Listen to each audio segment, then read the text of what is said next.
Welcome to the No Excuse to Miss podcast. I'm your host, Scott Volquartsen, and this week's episode is one I've been looking forward to for quite a while. It's somebody that needs no introduction. She's the UFC Women's Flyweight Champion, Valentina Shevchenko. How are you doing today, Valentina? Doing great. Amazing. Well, first of all, I want to say thank you for taking the time to do this. It's a true honor to get you on the show. Thank you. I appreciate that. So, for the few people that don't know, can you just give us a little bit of a background of how you got into fighting and your progression into the UFC? Oh, it's really big topic. And I can go forever, like how I started, what is my lifestyle and everything. But I started very young age when I was 5 years old.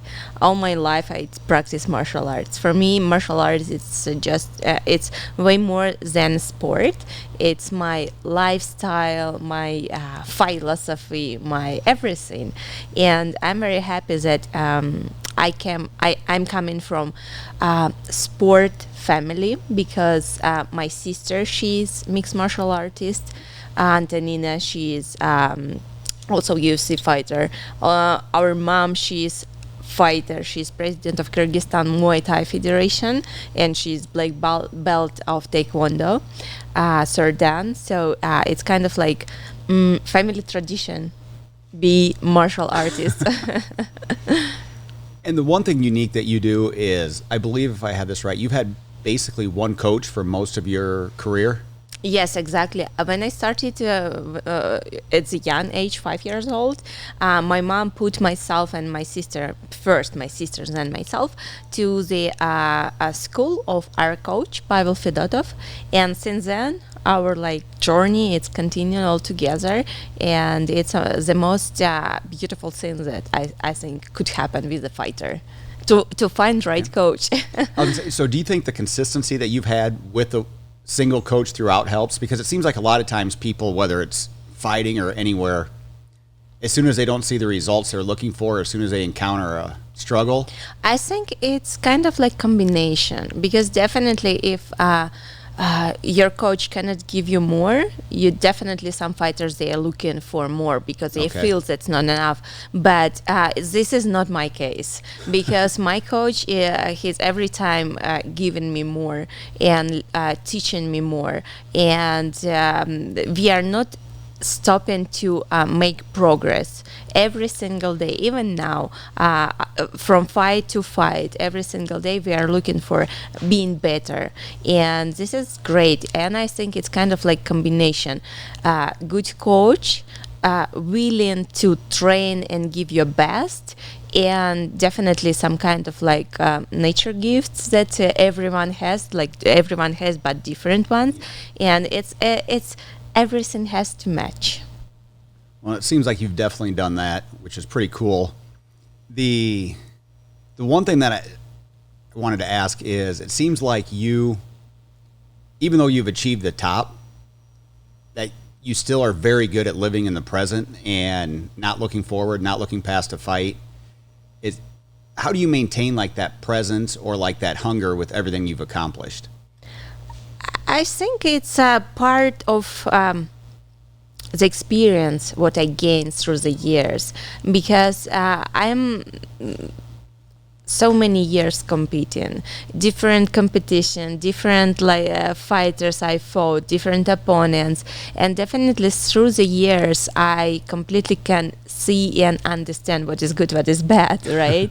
And what I have to do to maintain the same inside feeling, to keep my motivation on, and also to stay the champion, because people, they are losing their fight or motivation, I think only because they sometimes they don't know what next and what to expect, how to react. But if you know, you kind of prepared for that, you are ready, and you know what what will be good to do and what you have to do to maintain it. In my experience, I completely know that fight is real, and to have a successful fight, you have to train very hard and be the most easy person in the world without thinking that, okay, I'm the champion and everyone, I'm stepping inside the octagon and everyone, okay, Valentina, we are losing to you straight away because you're a champion. No, it's not gonna happen. To make that happen, you're gonna train very hard.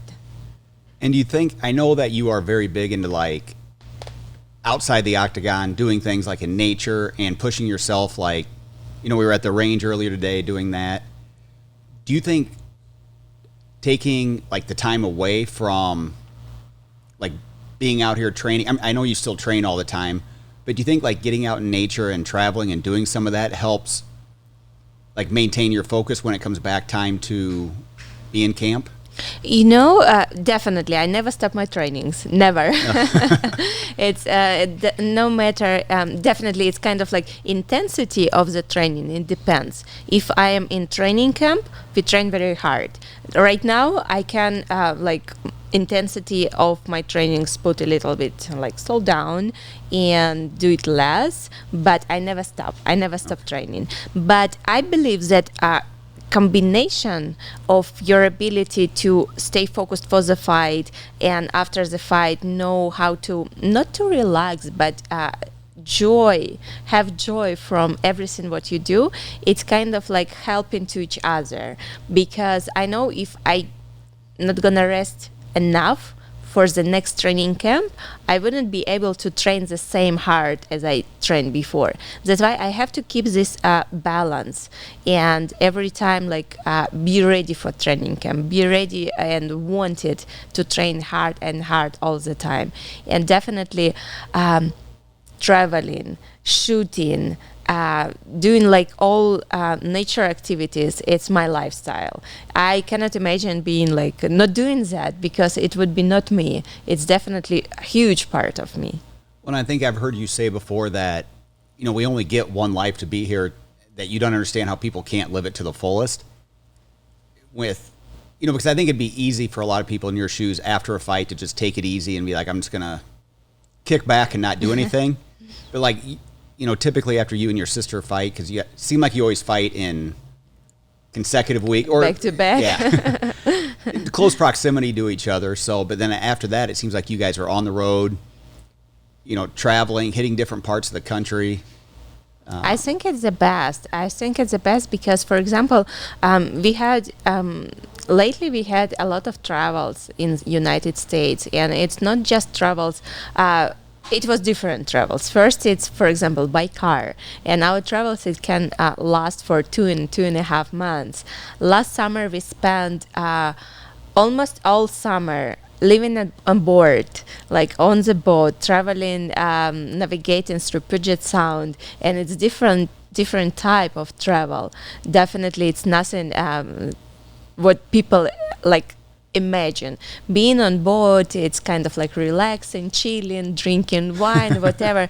No, but it's also different life, because I had to learn tides, currents. I had to learn how my boat is working, and be able to not as a professional level, but some kind of know how your engine works, because in the sea, when you are far from the shore and something happen, you have to know how to fix it. And definitely it's nothing relaxing. It's kind of you every time have to put your mind to think what to do, how to do it right, to avoid all problems what can happen in the water, right? But in the same time, it's so much new knowledge that you get, and it's amazing just to have this ability to be on water, know different people who live this life for so many years, who dedicate their life for sailing or motorboat. It's amazing, and I really feel blessed to have to live the life what we are living.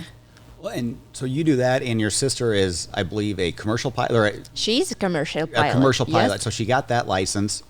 So obviously you got everything you guys do is to the fullest. Is that something that like you learned from, did that come from your mom?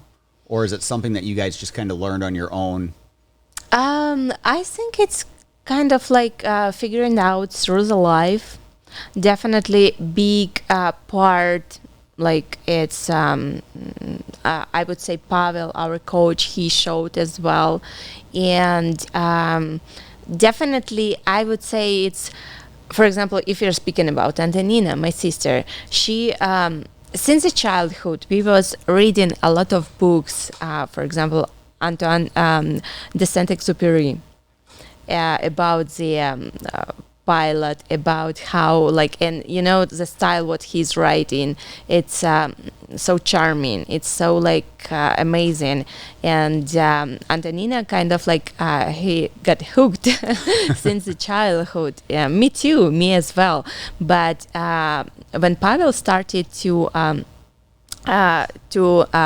learn flying, he's also also private pilot. Okay.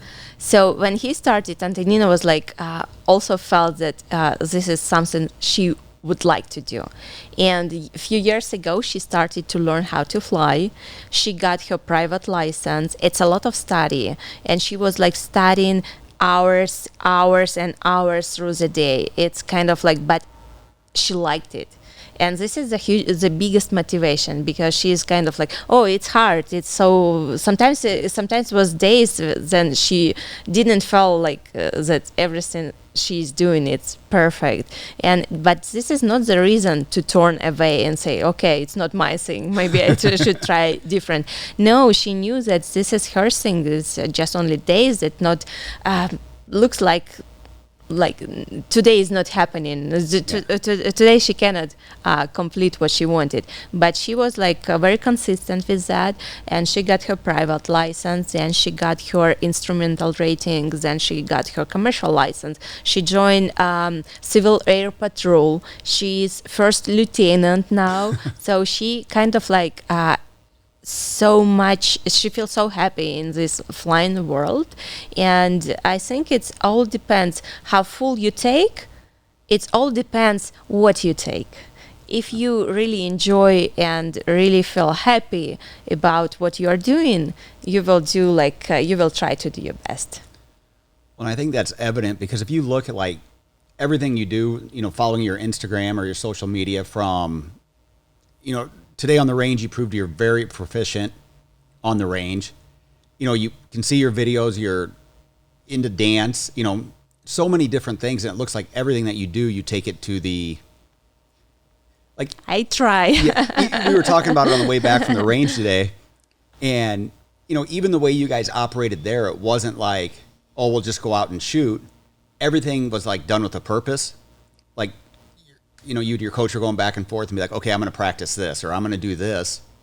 Well, you know, it's also part that I was learned through all my practicing with firearms, that everything, no matter what you are supposed to do, picture or whatever, you have to.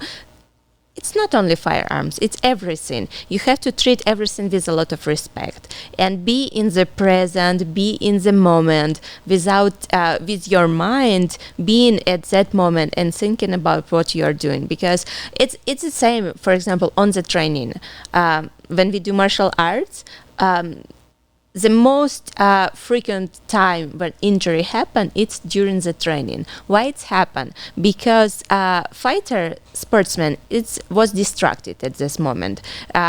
His mind was like in other side, maybe like has like family issues or something like that, job issues, something like that. And he brought all this together with him or her in the gym and started to train with these like thoughts in his head, and started like, and this is what kind of like why injury happened. But how to prevent it? Be in the present. You have to really focus on what you are doing and treat everything with a lot of respect. This is my mindset, that no matter what you are doing, you have to completely put your focus on what you are doing. That is, in my opinion, it's key for success.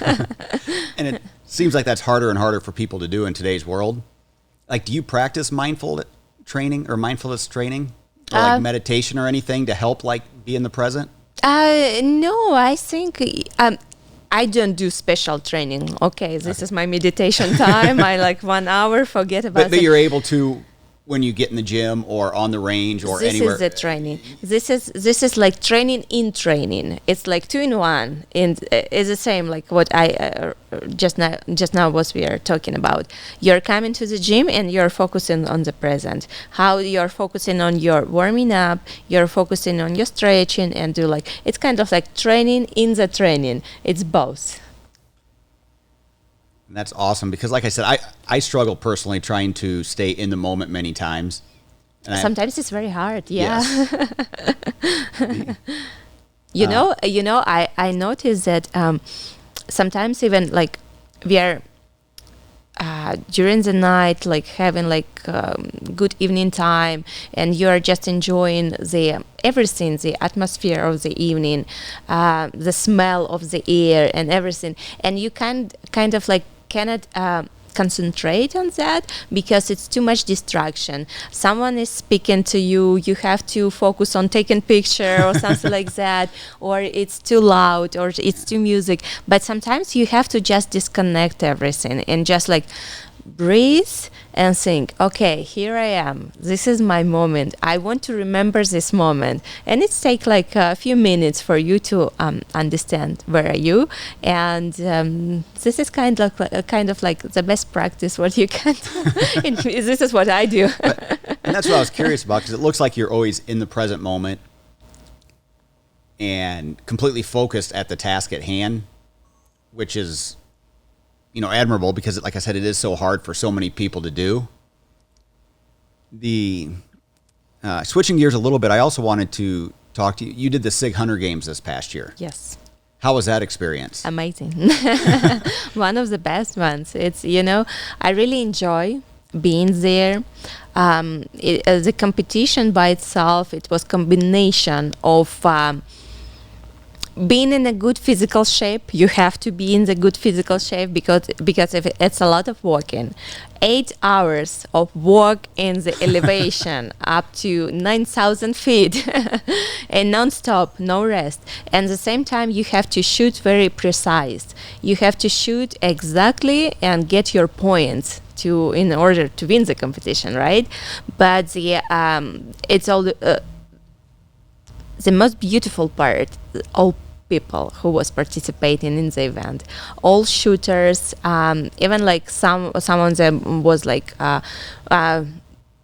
doing different like job, like primary, but they are all shooters. They were practicing through the like all their lives, and it's amazing because it's kind of like thing in common that you are sharing is with everyone. And after the competition, we had like amazing dinner and amazing food, so tasty barbecue and everything, and just sharing the stories and knowing each other, and it's kind of like things that connecting people. And I think it's the best. It's kind of like I would like to have to be in the second Hunter Games in the next year. So this is I looking forward too much. Well, and I think that's something awesome that they're doing is bringing people like that together, because I know we've talked a lot about it, that the future of our industry is building, and it always has been, but building those networks and those relationships. And like you said, a lot of, the competition was fun, everything that way, but the stuff that was done at night, talking to the other like-minded people is always, nothing really replaces that. It's true. It's completely, yeah, it's just amazing to have this like spirit.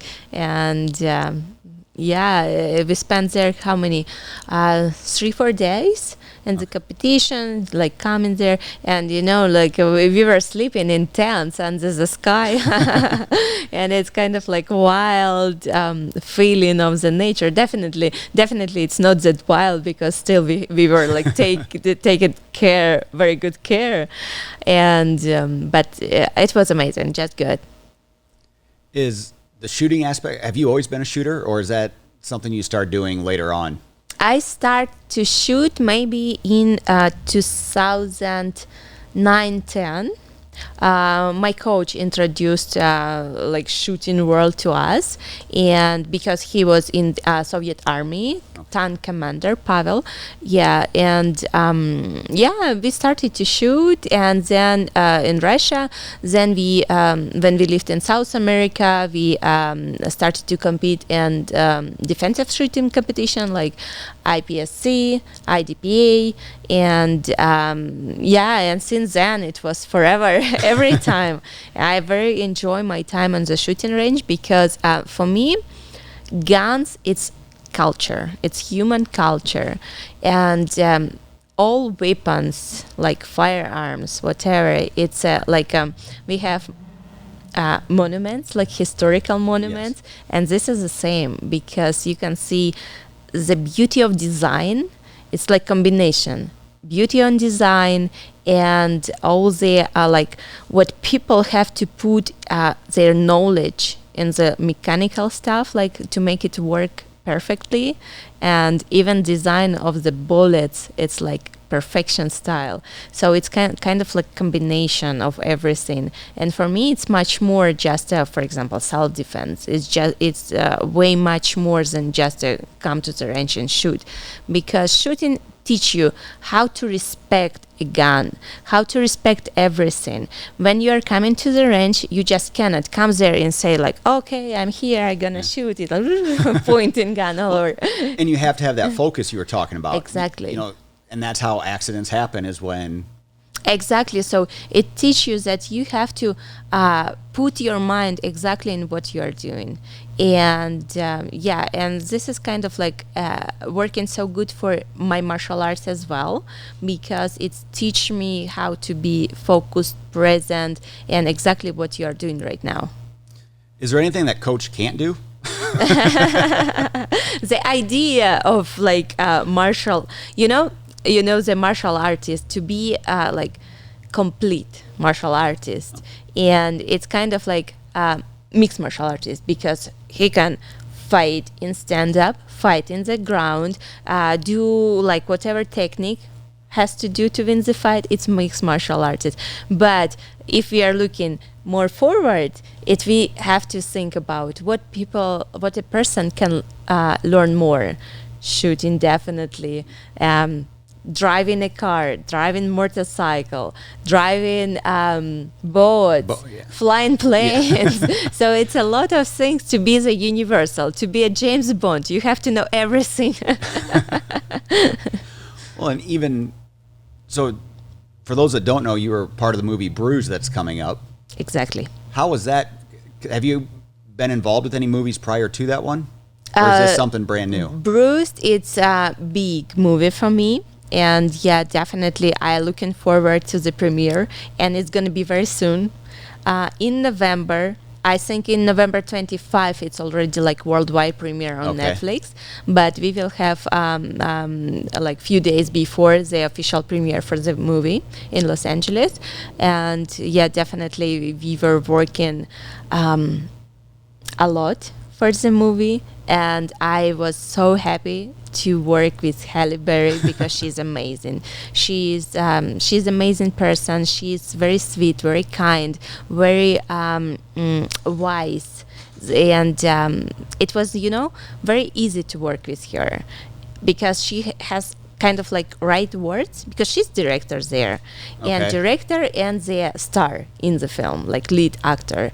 So it was kind of like double pressure, but at the same time she know and how to approach for the other her like troop, right, for other people, and she has an idea what she want to show in her movie, and she is every time like have right words, and you know exactly what she wants. And it's like very sweet, because she's not putting any pressure, but exactly what you need. And it's I think it's amazing quality for a director, because yeah, you kind of like, it's like a coach have to know how to approach to each fighter, because we are all different, and we need our personal approach. And this is the director of the movie has to have like personal approach for each one or each actor, and this is I really appreciate that she has. So I looking very much forward to the movie premiere. Do you hope you do more movies in the future? Definitely, I would love to do more movies, and hopefully it's gonna happen because I'm ready for it. And I know you like to live in the present and not think about the future, but have you ever given any thought on how long you think you can compete at the highest level? I kind of like make correction. I know how to appreciate the present, but it doesn't mean I don't think about the future. It's kind of like I was like, not thinking about future. No, I definitely do think about future, but it doesn't mean that I focused and I crazy only about the future. Because if you are living only about thinking what's going to be tomorrow, you are losing your moment for today. But you just have to kind of like trying to figure out how to live thinking about future but not losing the right present moment. This is what I'm trying to do. But definitely I think about the future. And I don't know for how long I want to compete more. I just want to compete and perform, do my arts, what I do right now in the best way what I can, and I want to see where is my limits. And no one don't know where is their limits. And anyone could say, oh, it's certain age, like that or like that, but no one know exactly. And I think everyone's limit, it's in the head first. If you put like, okay, I'm gonna fight before this age, it's already you're going slowly to your end of your career. I don't want to put that. I don't want to think about ending of my career. I just want to be better each single day and give in the fight best of me, best part of me, and see for how long I can do that. I don't mind to do it forever. Look, and I assume, is that something like when you're traveling all the time that it's hard to stay in your route? You know, for us mortals over here, when I travel, it's hard to like stay in a routine. It's hard to train, hard to stay on nutrition. It's really hard. It's very hard. It's kind of like, but all this hard thing that you are not comfortable, that you are away from your comfort zone, it makes you stronger. If you can manage that in the difficult situations, difficult positions, so you just good. You know that you can do anything. And definitely when you have a target, for example, you're a fighter, you're thinking about like being better every single day, definitely you have a mission. And you slowly, no matter what you're doing, you're going to this mission. And I noticed that for me, when I'm training camp, I have my missions that I have to train and hard train. It's gonna kind of like easy to be on a diet. Then, for example, I'm out of competition and we go on travel, and it's very hard to keep diet that way. I have to train more. And we were talking earlier that you love to like bake and do different things. I do love bake. I cannot say that I bake a lot of stuff. My favorite part is bread. To bake a bread. I kind of like ciabatta bread, the simple one, but this is kind of like what I really love to do. And I like to mix some different like rye flour and buckwheat flour and like try to find my own recipes. So this is what I really like. But in general, I think what I think about cooking, it's when you're cooking with your friends and you just experience so good energy, because cooking by itself is given like so positive energy. And I really enjoy to spend time with friends cooking, like having good conversation without rush, without not like running to some place, and just like enjoy the time. So one question for like people that, I'm trying to think of the right way to word this, but there's people that will like not try new things because they're worried about failing. It seems like everything you do, you're not worried about failing in any way, and you love the challenge of taking on something new, whether, like you said with the boat earlier, or Antonia's, flying different things. How would you tell people that like have those fears of trying new things? I would say I add a little bit. Like I'm not gonna try new thing just for trying. There is so many different things in the world that you have to really choose what you're gonna try. It doesn't mean that you have to try everything, because there is good things and bad things. You don't have to try bad things, right? Right. But it seems like you're not afraid of failure at all. Or at least the most important is the journey, right? Yes. But if anything, you have feeling that it's kind of like you like to do it, and you are willing to put your time and dedicate your time to explore more in this area, you really don't think about failures. If you're gonna start anything thinking about failures, it's not gonna bring any success, right? When you are starting to do something like you are thinking about how you gonna be good at that, and what you have to what sacrifice you have to put there. But you are thinking about being better. You are not thinking about failure. This is, I think, it's natural in everyone's brain. It's already like a program what we have, human program, because this is how development, like in the world, how we see progress in everything, progress in the smartphones, what it was like 10 years ago, and now it's like not because people was thinking about failure, no, because their program, it's like set it up to success. Do you know what's next for you in the UFC, or is that not?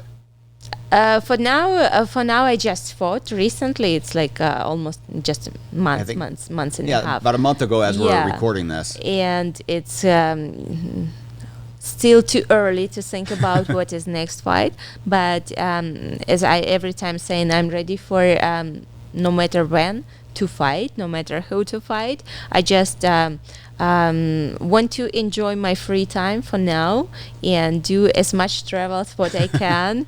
And definitely I am ready for anything that UFC gonna put me in front of me, like next challenge. Do you have any travel coming up that you're excited about?